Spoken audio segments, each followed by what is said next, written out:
So by reflecting, for me, journaling specifically, also meditating, it helps me paint that picture for what I really want. Meditation in particular, for me, is I get very clear on what I want to meditate about a lot of the time. And that's what I focus on for meditation. Meditate however you want. It's no prescription. But for me, if I'm really stuck somewhere, and I'm not focusing on the negative, but let's say I'm not feeling well, even physically.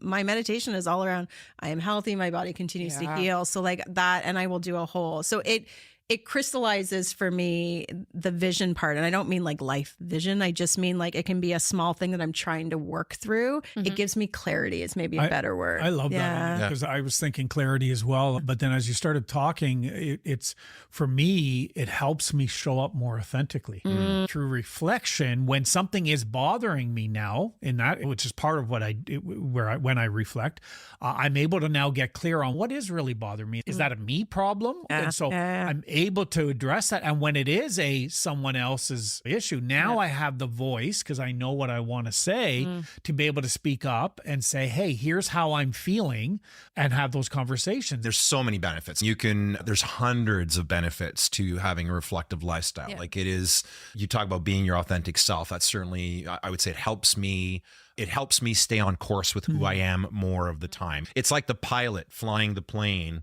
right, from one location to another. They are constantly getting knocked off course because of the winds and the weather and everything else. And they're making these micro corrections constantly to stay on track. And I think without a reflective practice, you end up, how many people talk about feeling stuck, feeling lost, I don't know who I am, I don't know how I ended up here. Yep. And that often is because there's been no micro corrections. We've just been doing this hamster wheel again, living, and then we end up where we didn't want to go. I've learned, and I'm still learning, to be really comfortable in being in silence and not running away or using work or other coping mechanisms that I've used in the past to not deal with the shit that's going on in my head. It's always been so easy for me.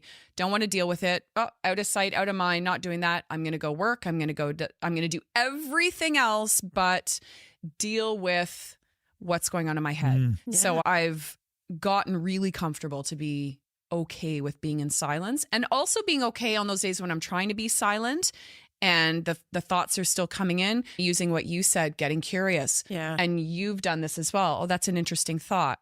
Let it fly away, and then bring it, instead of, this sucks, I can't do this, I can't meditate, I can't sit in silence, I'm no good at this isn't for me, and just letting those thoughts naturally drift. But because I've learned to become comfortable in being in silence, it's also helped me navigate through beginning and ending relationships, career changes, all of the big things over the years. And the more you do it, right? Practice is habitual. The more you do it, the better you get at it.